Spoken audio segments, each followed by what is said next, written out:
Moving on, number 7, AR 17-016, petition to amend the zoning regulations. George Marshall, amendment to section 27.2.4 to permit multiple unit dwelling units in the B2 zone.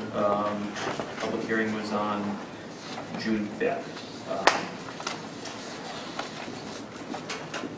Does anyone want to make a motion on this application? I'd like to make a motion to deny this application. And that it's not consistent with the town plan and conservation development, and then make a recommendation that they come back as per the consultant planner's memo on June 5th with the amendment to the regulation that states, sorry, second page. Not June 5th. No, the memo, no, this is the June 5th memo. The consultant planner that recommends changing the section number, and this is where we need to confirm that he has the right section number, to 27.2.5 instead of the 27.2.4, assuming that we can't make any sort of recommendations to that in a motion. Yeah, ultimately, zoning changes or text changes are either up or down. You can't, and you can certainly add your commentary in during the discussion, but you can't condition a reg change or a zone change. So it's either up or down, yes or no. And if you want to give us your reason that it's not consistent and you'd like to come back, that's certainly a supporting reason, but it doesn't really go into the vote one way or the other. So I'll just reiterate that deny the application, AR 17-016, multiple dwelling units, because it's not consistent with the town plan of conservation and development, and make a recommendation to come back with the advice of the consultant planner of 27.2.4. Okay, we have a motion. Does anyone want to second the motion? I second. Okay. Discussion. Second. Yes, discussion. Tim. So this is for AR 17-016? Yes. So did you guys read what the consultant planner sent? Yes. Chris, I'm asking Christine if she read it. Yes, of course they read it. So, okay, I'll interpret it that he kind of said it does go with the plan of conservation and development. And this is what I've been talking about for a year and a half. That while it goes by the plan of conservation and development, the plan of conservation and development is so long and so broad that it also contradicts at the same time the plan of conservation and development. So once again, we are voting no to development on Main Street because it is not the absolute perfect use that we would like there. Even though our own consultant planner says that, well, yeah, while I don't like certain aspects of it, it does fall within the plan of conservation and development. Mr. Chairman, I'd like Yes. to read his summary in brief. It would be my recommendation that the Planning and Zoning Commission deny this application, instead offer a modification that would change section 27.2.5 of the regulations, instead 27.2.4, to allow multiple dwelling units and commercial structures in the B2 zone. I'm not making a motion to deny an application that you're specifically referring to. I'm making a motion to deny an application for a regulation change. That has nothing to do with the application that you're referring to, as to a business moving forward. That is his final statement. When I bring up his final statements on other things, Hold on, Adam's got a comment. I think his final statement's an error. I think when you read the plan of conservation and development, it doesn't say mixed use. It doesn't say to put residential in commercial buildings. It reads, would have a mix of commercial and residential uses. This is a residential use. It's not saying mixed use, it's saying a mix of. And I think our consultant planner got it wrong. He did. I would disagree, having worked on the town plan for 5 years. I just read it.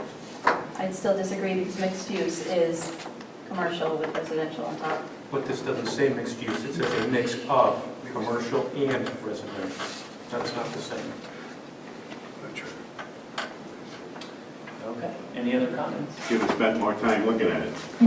I just gotta make the comment that I just can't believe that again, you know, Aman, you asked why we were so concerned, that again, on Route 1, with our economic state of this town, somebody would make a motion at this table to deny a development on Route 1 when another commissioner just read the plan of conservation development, not somebody's interpretation of it, but literally read from the plan of conservation development, which you keep touting we should be following, and we're going to say no. Mr. Chairman? Commissioner Rubio? In other areas of the town plan and conservation development, it points to the fact that our commercial and our industrial areas and our business zones are suffering from the lack of development and an inclusion or encroachment, of residential areas into those areas, thus diminishing the business potential of those areas and the industrial potential of those areas. So that is another area of the town plan and conservation development. Okay. Ellen? In addition, our planner does point out that the PSCD is generally skeptical of expanding residential uses in areas that are already zoned for business. I would point out in addition that this is 10 units, that there is no affordable housing as a portion of it. Well, that's actually for the application itself. That's for a second Yeah, application, it yeah. adds one more to the requirements. Okay. Any more discussion? All those in favor of the motion to deny, raise your hands. Just read the names for me. Christine? Tim? Amen? Ellen? Against? Carl? Adam? And Gary? And Eddie?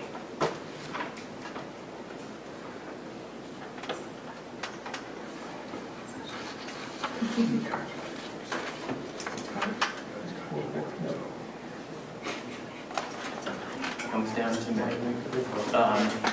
Yeah, right.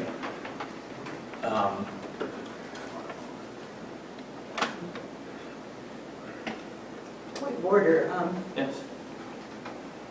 Is it absolutely necessary for Commissioner Knudsen to vote? I mean, if it doesn't get a majority, does it fail? I guess Chairman, Well, I will, Point of order, if you don't vote, you're voting no, so it's kind of semantics. Well, the motion, Voted nobody? no, I haven't voted yet, but it was a point of order by Ellen. the motion doesn't pass without a majority voting in favor of it. However, as a former attorney who used to do these sorts of things, I will tell you that a 4-4 vote to deny would drive an attorney on this crazy, because the next thing I'm going to tell you is, okay, then you have to go to a motion to approve. That's right. And if you have a motion to approve that's also 4-4, Then he would then have to I don't know where you are. At that point, you don't have a motion to deny, you don't- Yeah, so, at that point, you would have to vote, So- I think. Discussion is over, so I will vote, and I am voting against the denial. With, So you're opposed to the denial? yes. Okay. So it's 4 to 5 to 0, motion failed to carry. And in order to set the record straight, should we follow this with a motion to you approve? have to now have a motion to approve. Someone has to make Because that you motion. can't approve a zoning regulation by failing to vote on a motion to deny. motion to approve. Carl moved to approve, I'll second. Eddie seconded seconds. by Eddie. Discussion. No discussion? All right. All those in favor, raise their hands. Okay. Do you want to give me a... I'll give you the names. Carl, Adam, Gary, Eddie.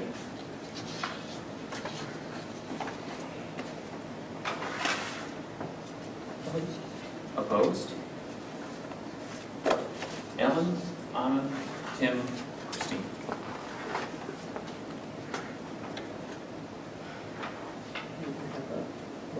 I am tied again. Approve.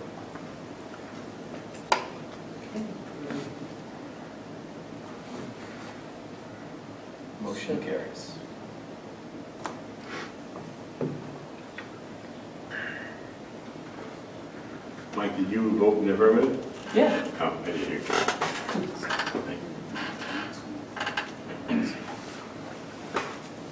Motion to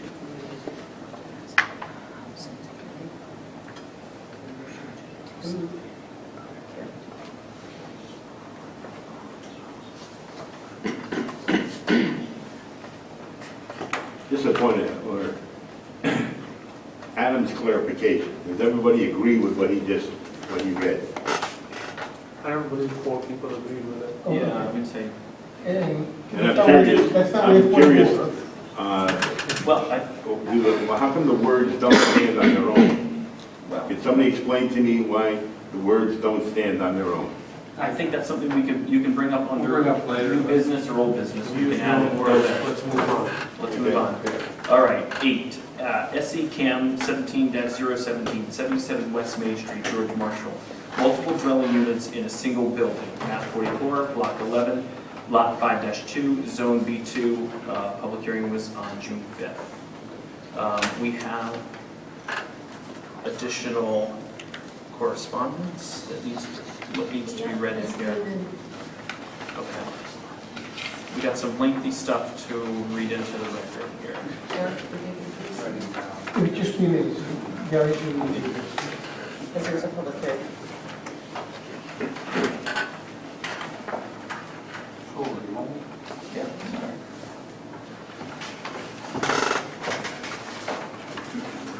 Okay. The first correspondence is from the Connecticut River Area Health District, Town of Clinton Planning and Zoning Commission, conditional approval. 77 West Main Street, map 44, block 11, lot 5-2, Clinton, Connecticut. Dear Commission members, I have reviewed the property of George Marshall project submitted by Thomas Stevens, P.E., Thomas A. Stevens and Associates, Inc., dated March 20th, 2017, and subsequently received by CRAD on May 26, 2017, regarding the proposed change in use at the above referenced address. The proposed change in use is to consist of tear down of the existing building, replaced with 12-bedroom multifamily building. The existing property is served by public water and can support a fully code compliant septic system. The soils data and preliminary site plan submitted meet Connecticut DPH, public health code, on-site sewage disposal regulations, and technical standards for subsurface sewage disposal systems.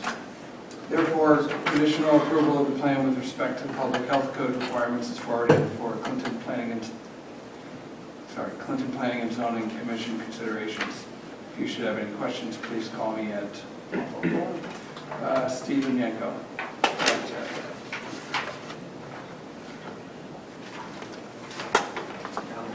The next is from CME to Chairman Mike Knudsen. Planning comment on SE Cam 17-017, multiple dwelling unit development proposal at 77 West Main Street. Chairman Knudsen and PZC members. I have been asked to review application SE Cam 17-017, proposing to develop 10 multiple units, 12 bedrooms, in a single building on approximately a half an acre of lot at 77 West Main Street. This property lies within the B2 zoning district where multiple dwelling units in a single structure is currently prohibited. As you know, there is a concurrent application to allow this use category in the B2 zone, and I have previously commented upon that, recommending that a more appropriate addition to the B2 zone would be multiple dwellings within, above, in parentheses, commercial or mixed-use developments as opposed to standalone units. Any approval of this special exception application would obviously hinge upon a positive vote of the applicant's proposed text change as well. That said, I have reviewed this proposal for consistency in existing regulations with the town's plan of conservation and development. Please consider this note as part of your deliberations. Aside from the use category, the basic zoning requirements for the new building in the B2 zone seem to largely have been met. Setbacks, height, parking provision, and lot area appear to be conforming and appropriate standards. The lot coverage percentage, 60% maximum, 58.6 provided, seems to be contingent on the commission interpreting the proposed gravel parking lot area to the rear of the building, including the dumpster enclosure, and the one-way egress driveway is a pervious area. To my experience, anywhere where vehicles are normally driving or parked very quickly becomes impervious. The designer should call out a specific pervious pavement or structural matrix to show that gravel areas are truly pervious, similar to details shown for sidewalks.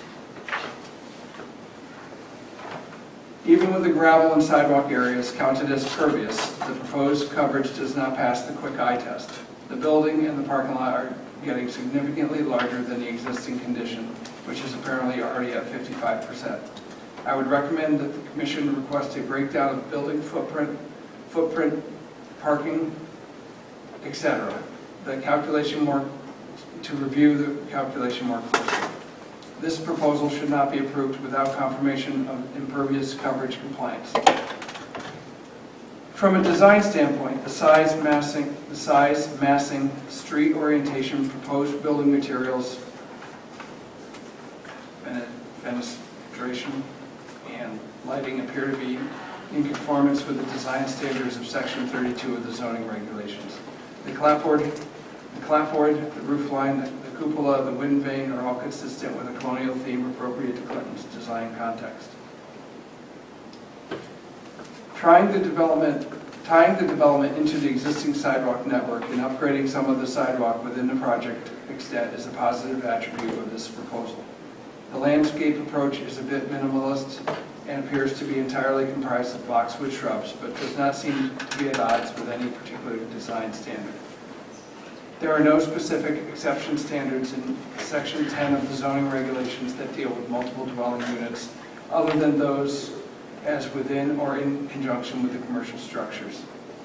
The plan of conservation and development is generally skeptical of expanding residential uses in areas zoned for business, with portions of the economic development chapter laminating the repeated loss of commercial and industrial zoned land to residential uses over several decades.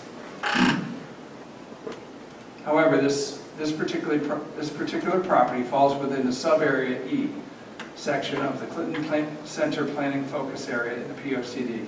The description of the sub-area seems to explicitly support the concept of multifamily development project with the emphasis added. Sub-area E includes an area on the south side of Route 1 near the train station, but also includes the far western area of the Clinton Center. Sub-area E includes an area on the south side of Route 1 near the train station, but also includes the far western area of the Clinton Center Planning Focus Area. The southern edges of the properties abutting Stevens Road should serve as a buffer to the nearby residential properties. These areas could be used for open space and as a greenway connection and recreational path. Wetlands in the area may inhibit some development in this area. Several multifamily dwellings exist and additional units should be encouraged. This sub-area represents a transitional area from the density of the downtown and the area immediately surrounding the train station into the less dense, more vehicular-dependent West End Planning Focus Area. Pedestrian-friendly amenities should be provided to encourage walkability and access to the train station and commercial opportunities in the Clinton Center Planning Focus Area. But this sub-area is more suitable for multifamily residential and associated commercial development as opposed to a regional or wider-reaching commercial base of sub-areas B, C, and D. An additional 10 dwelling units on approximately 0.4 acres for a development density of over 20 units per acre within a half mile of the Clinton train station is a good example of the sort of transit-oriented development density that is broadly supported by the POCD for Clinton Center, particularly as the pedestrian network to and from this site is bolstered.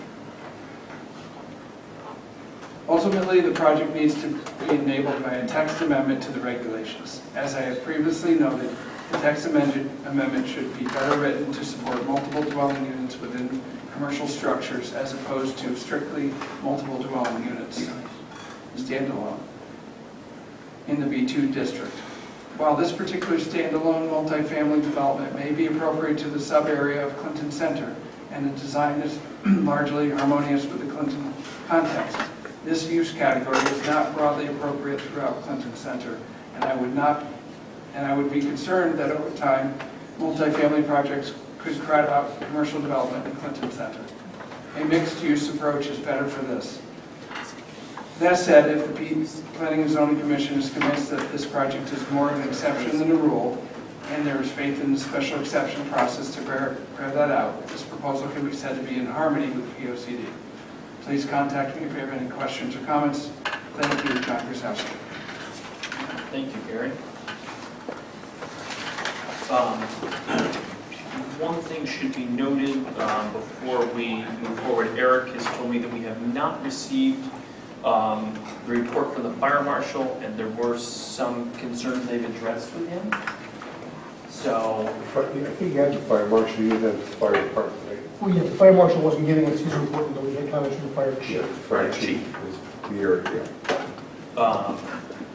The fire chief expressed concerns regarding the safety of the units that were impacting that residential property there, and wanted more time to look at it and respond. So at this point, you don't have the fire chief's comments. The fire marshal has requested that the hearing be left open so the fire chief can have more time to look at the application. okay. I'd like to make a motion to table the application then. Good. Motion to table the decision. Okay, do we have a second? One second. Okay, I have a second from Ahmed. All those in favor of tabling the current well, first discussion. Well, I was going to say, could you approve waiting for the, Well, my concern is that the fire chief has expressed the need for potential changes in this in a way that would require substantial changes in the application. So I'm not sure you'd be approving what the fire chief would be telling you to do. no, I'm just saying approve, and then with the fire chief's recommendation, because what happened over Liberty Street, they didn't have enough over the area, so they extended the path, you know what I mean? And they gave us, I guess- Right, this sounds like it's a little more substantial than that. Is that what your feeling was? Yeah. Issue? so, If it were a relatively minor thing, I would say fine, but from the sound of it, from talking to fire chief and fire marshal, they would like this held open for now until they have their chance to give you comments. So Can that's- we ask that the pervious pavement issue be addressed too, that, to be held open pending the applicant addressing the, Applicant can't address anything at this point. The applicant is, public hearing is closed. oh, here it is, but, all right, well. So this is just your decision, which you can still get comments from the fire chief and fire marshal, like our staff, but you can't get comments from the applicant. Christine, did you have a, Gary? I just want to make just a general comment about pervious materials. It's a made-up thing. You know, I've researched it. We came up with a number, not a scientific number. Just, that's our number. And at some point, we need to address it because that also is going to prohibit development. I'll give you an example. Almost every single property on Shore Road is non-conforming because they have too much impervious structure. Shore Road never floods, ever, in a rainstorm. It floods, obviously, in hurricanes, which has nothing to do with impervious pavement. And at some point, we need to look at this because it's not real. There's no standard. Clinton can have one number, Madison can have another number. I don't even know what the intent is. I guess on a commercial property, if it was a property as big as, say, Clinton Outlets, that would be a big deal, right? But the whole idea was to keep the water on the property. we could discuss it further later, but we have people who can't put in a walkway because they're over on their limit. They can't put in a pool, and it's made up. Christine? So the reason to address pervious, impervious coverage goes to Inland Wetlands Commission has to address it because it deals with runoff, non-point source pollution that goes into our sound and pollutes our sound, and it affects our oyster beds, it affects our quality of water. It also affects people's wells, direction of water flow, if they flow to other surrounding properties. So you have to address them on impervious coverage on surrounding property, whether or not it's going into an area where their wastewater is being dealt with or their wells are being utilized. So that's the reason that you have requirements for But it's permeable not based on a surfaces. scientific number, Christine. It It's is made based up. on direction of flow, so you do need to address it. If the entire site is pervious, or is impervious, excuse me, then your flow is going to need to be addressed as to what direction it's going to. So that is Later next. point, but Yep, I I was don't gonna say know. that's what we can take on. All right, we had a, Question. yes? When we're talking about the fire marshal reviewing a plan, a site plan, right? There's a couple of different steps that he has to do. One of them has to do with building. It has nothing to do with what we're talking about. We're talking about whether a fire engine can get around the building. So, what exactly is the fire chief saying? Is he looking at the right thing? Is he Carl, looking- I don't know. That Okay. was not a discussion that I had with the fire Well, I'm chief. saying, Okay, we address that. ought to go Well- with, I think let Eric address that because he's had conversations with the fire chief, and I don't know if he can even elaborate at this point. I would, rather than trying to interpret things second or third hand, since mostly I talked with my landlord, fire marshal. I'm sorry, fire chief. The concern is that this many units in this tight proximity may be difficult to get people out safely, that there may not be enough room to get around the back of the building, and that there's concerns about, will there be public safety concerns for people living there? You know, I don't have specific issues so it has that, nothing to do with sprinklers or fire escapes. It has to do No. with getting the yeah, fire are people people in going to be there. unsafe if you approve this project? That brings up a big question, then, because we're trying, as I just read from John Gruskowski, we're trying to add density. But if we have a fire chief saying, we don't want density. Well, you can do it in good ways, you can do it in bad Not ways. density, it's access. He's not talking about. Exactly, So you're saying that his that's what it is. review could so alter the plan that we may be looking at a very different plan That's right. in the future?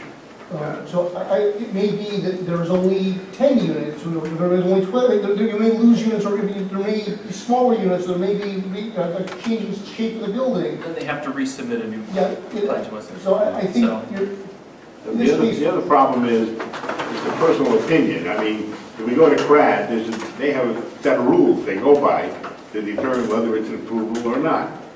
When There's the a fire fire code as department well. looks at it, do they have a set of rules that are set up? well, fire Or marshal does has it a fire depend on code. what chief is sitting in there and Um, how he looks at it? I'm just saying, I'm not, casting any dispersion on the fire department, but the point is, they should have a checklist so that everybody's treated fairly, all right? And we don't deny applications Well, based on no knowledge. I will say this, Carl. Anything you get from your staff, including fire chief, fire marshal, is advisory. You can look at what the fire chief says, say, thanks, but no thanks, and approve it anyway. We're not gonna do that. We're not gonna go against what he's recommending. Well, that's, That's the problem. well, the point is, if there's no standard I'm not- associated with it, well, I understand, but any report you receive from your staff is not determinative to what this commission does. So if you're not persuaded by what you've been told, you can decide. There is you a know, difference. One of them is safety, okay, and the other has to do with meeting the letter of the law. I understand. Somebody understands. Um, I don't want to beat it into the ground. No, I get it. Okay. Any other? I just want to maybe clarify this. There was two things recently came up with scenario. The high school, the aerial couldn't get around the bend, and that's the truth. That's good. Couldn't get around the bend, so they had to widen the thing, and we went up there, and we put the aerial all different places to get people out, okay? The other one was Liberty Street that they're doing now, the aerial could not have gotten around. The Affordable housing project.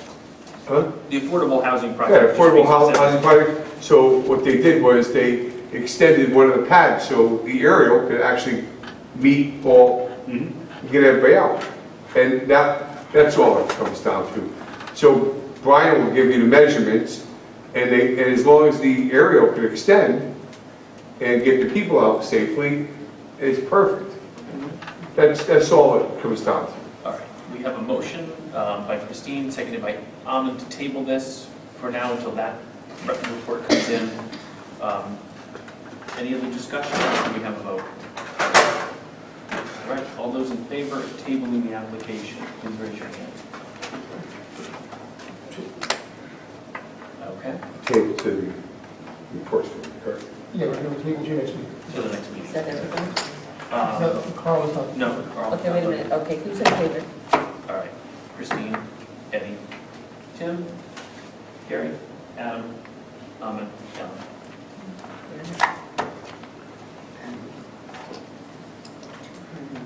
I'm on. And Eddie. It's 1, 2, 3, 4, 5, 6, 7 in favor? Opposed? Abstaining? Carl, how'd you vote? He didn't vote. No voting? Okay. Okay. Okay. Not voting. Carl? And Chair. Not to go backwards for a second, but on the zoning reg amendment, 354, you're not saying. Yes, we need to revisit the number 7, the motion that was made to approve. Can we just ask for a friendly amendment? Sure, that's fine. Friendly amendment to say that it is effective 7/1/2017 and that it's compliant with the POCD. Who was it? Did I make the motion? We turn in.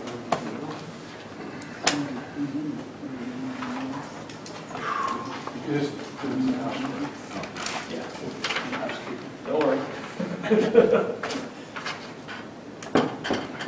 Carl made the motion to approve, Eddie seconded it. Okay, so Eddie, we need you here. Do you accept the amendment that we are going to make it effective 7/1/17, that it's compliant with the POCD? Yeah. Okay. So it's Carl. You seconded that motion, so do you accept this as a friendly amendment that is effective July 1st and is consistent with plan conservation development? Yes. Okay. All right. Vote. All those in favor with the newly amended motion, please raise your hand. Okay, so it's. All right, Carl. Carl, Adam, Gary, Michael, and Eddie.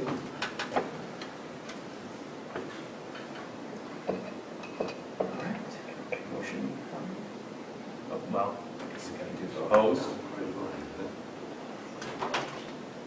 Christine, Tim, Ellen. Abstention.